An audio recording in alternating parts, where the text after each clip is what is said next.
Hello दोस्तों, मैं सदाब sir Sanskrit classes में आपका बहुत बहुत स्वागत करता हूँ। देखिए, हम लोग आज कारक विभक्तियाँ का संबंध कारक का षष्ठी विभक्ति पढ़ने वाले हैं। षष्ठी का सूत्र पढ़ेंगे हम लोग, इसके बाद संधि स्टार्ट करेंगे और संधि स्टार्ट करने के बाद उसका सबसे पहले मैं बेसिक पढ़ाऊंगा। और अगर आप बेसिक नहीं पढ़िएगा तो संधि आपको समझ में नहीं आएगा, इसलिए बेसिक पढ़ना बहुत जरूरी है। चलिए स्टार्ट करते हैं। सबसे पहले इसको खत्म करते हैं हम लोग। संबंधे षष्ठी, संबंध कारक का षष्ठी विभक्ति का पहला सूत्र है संबंधे षष्ठी। तो यहाँ पे हम लिखेंगे इसके व्याख्या में कि संबंध कारक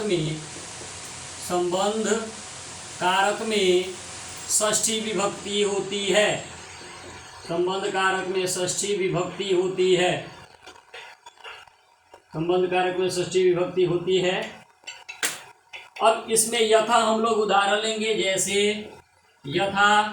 जैसे कहा जाए कि राम लक्ष्मण के भाई थे। राम लक्ष्मण के भाई थे। तो इतना बात याद रखना है कि जिसके बगल में का के की रा रे री चिन्ह आ जाए वही संबंध कारक होगा। तो लक्ष्मण के बगल में के चिन्ह है, लक्ष्मण संबंध कारक है, इनमें षष्ठी विभक्ति लगाएंगे। चलिए इसको बनाते हैं। राम लक्ष्मण। तो लक्ष्मण में षष्ठी लगाने के लिए स्य लगाते हैं, आधा स्य। भाई का हो जाएगा भ्राता और है का संस्कृत होगा अस्ति।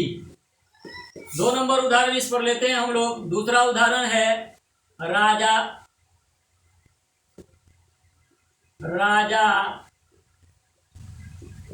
दशरथ के 4 पुत्र थे।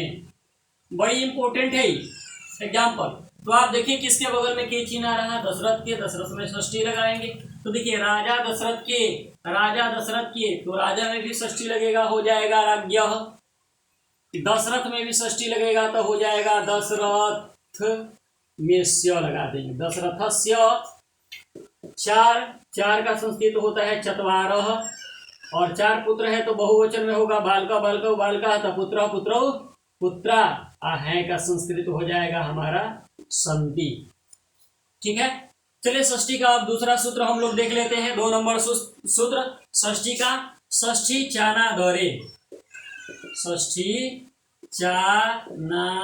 दरे। देखिए यहाँ पे चाना दरे का मतलब ये नहीं है कि चाना दरे, चौ अनादरे, चौ प्लस अनादरे, 2 शब्द है। अनादरे, चौ प्लस अनादरे। जिसका अनादर करके कोई काम किया जाए, इसका व्याख्या हो जाएगा जिसका अनादर करके कोई काम किया जाए। जिसका अनादर करके कोई काम किया जाए उसमें षष्ठी विभक्ति होती है। किया जाए उसमें षष्ठी या सप्तमी विभक्ति होती है। मतलब कि इसको दोनों विभक्ति से हम लोग बना सकते हैं, षष्ठी या सप्तमी विभक्ति होती है। कहने का मतलब है कि इसमें हम लोग षष्ठी विभक्ति से भी इसको बना सकते हैं और सप्तमी से भी बना सकते हैं, यथा। चलिए इसका यथा एग्जाम्पल देख लेते हैं। ये था षष्ठी का पहला और ये है षष्ठी का हमारा दूसरा सूत्र। एग्जाम्पल होगा बालक को रोता छोड़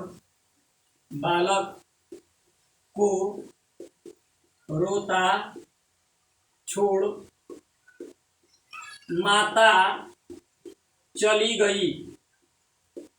बालक को रोता छोड़ माता चली गई। तो अनादर किसका हो रहा है? देखिए ना, यहाँ पे बालक का अनादर हो रहा है। मतलब जिसका अनादर होगा, जिसका अनादर होगा उसी में हम षष्ठी या सप्तमी विभक्ति लगाएंगे। तो बालक का अनादर किया जा रहा है तो इसको षष्ठी से भी बना सकते हैं और सप्तमी से भी बना सकते हैं। तो बालक यानी छोटा शिशु है, बच्चा है ना। और शिशु का रूप साधु के समान चलता है। तो साधु के षष्ठी में है साधो, तो शिशु में षष्ठी लगाएंगे, हो जाएगा शिशो। या इसको सप्तमी से भी बना सकते हैं।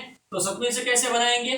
साधु में है साधव, सप्तमी में तो इसमें होगा सीसो। तो षष्ठी या सप्तमी कोई लगा करके हम बना सकते हैं। रुदतः माने रोता हुआ, रुदतः माने रोता हुआ छोड़कर, माता का माता हो जाएगा, जगाम का मतलब हो गया चली गई, रोता हुआ छोड़कर चली गई, शीशो रुदतः माता जगाम, रोते हुए बालक को छोड़ माता चली गई। तो ये हमारे षष्ठी विभक्ति में दो इंपोर्टेंट सूत्र है। सबसे इंपोर्टेंट ये षष्ठी के अनादर है, सबसे इंपोर्टेंट है। हालांकि ये अनुवाद भी बहुत इंपोर्टेंट है। ठीक है, तो षष्ठी खत्म हुआ आपका। अब मैं आपको सप्तमी विभक्ति पढ़ाऊंगा।